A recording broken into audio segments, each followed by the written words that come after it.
Men bir şunday istoriya işitkenim var. Bulgan eken teyfile Человек-паук. Сын Человек-паук. Ул тегеһе нәгәр түгел. Ул ысынлап кешеләргә ярдәм иткән.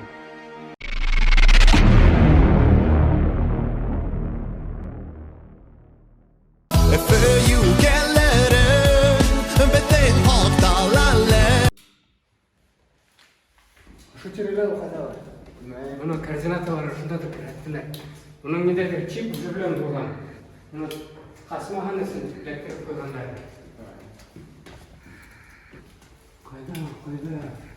İtler burada.